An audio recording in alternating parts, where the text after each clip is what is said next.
Alrighty, how's it going everybody?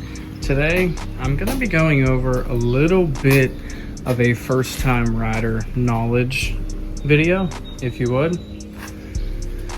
And with that being said, I'm just gonna touch on a few things that you should know on basic maintenance and just really how to take care of your bike. Now this video is coming from a beginner.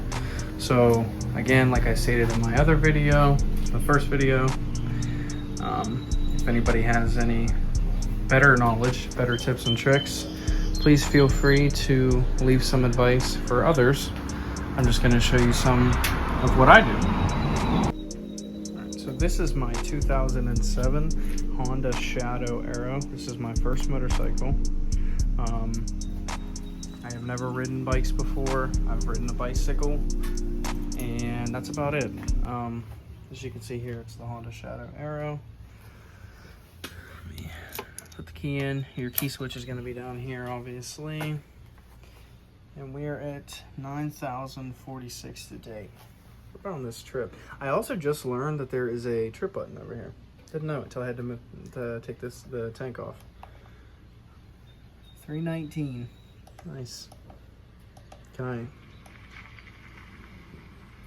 I? Oh, I can.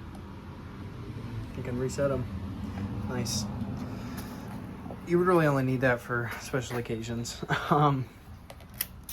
So yeah, that is my bike. If anybody has a Honda, another model, another year, they make them pretty similar. From the videos I've watched, there's not too many differences in them, but we're just going to go over some basics that I know and that I've learned and things that I've done. Alrighty, so first things first, starting from a mechanic's point of view, my personal opinion, bikes are pretty similar to cars. I can do basic maintenance work on cars, so this bike hasn't been too hard to do maintenance on. So if we're thinking from a mechanic standpoint, we need power. We need our battery.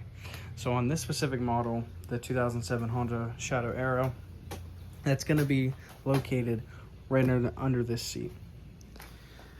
You have no understorage on this bike, and you're not typically going to find those, and you're mainly going to have your saddlebags.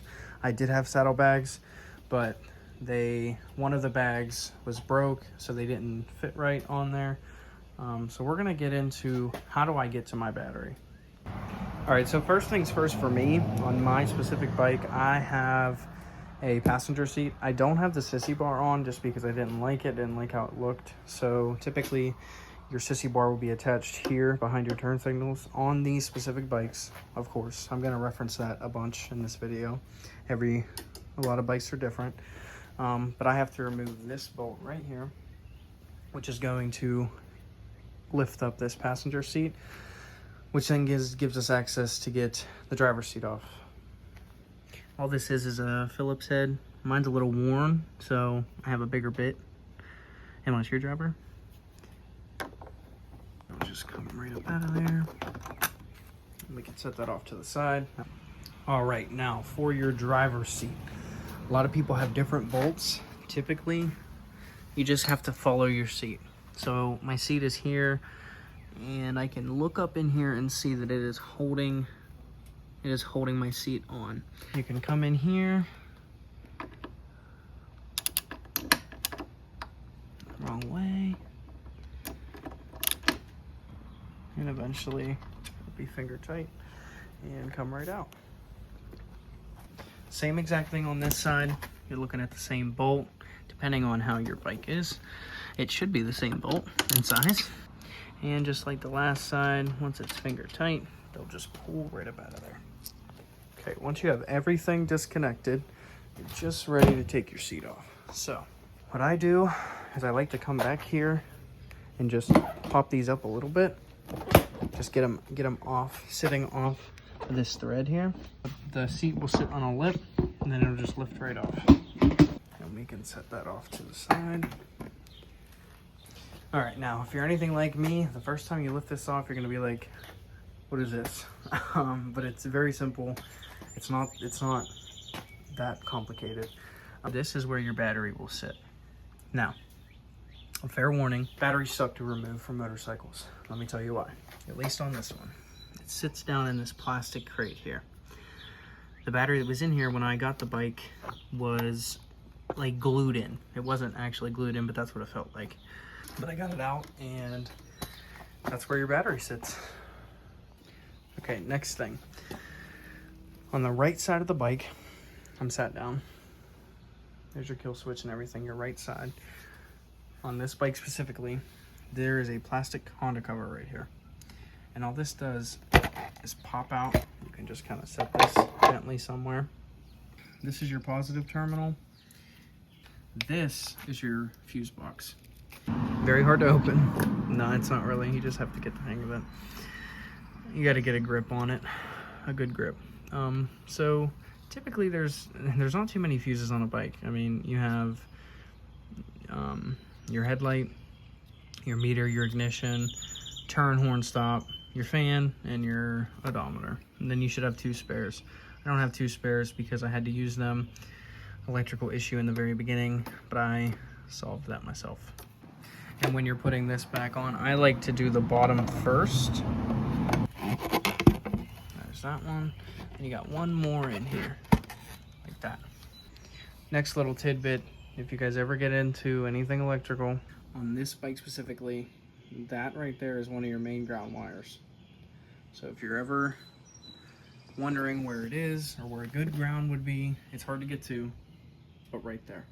So that is pretty much everything electrical. These packs just kind of chill out in here. Your turn signal lights will run alongside, again on this bike, will run alongside these metal stripes here and back to your turn signals. And same on the other side, it runs through this bracket here.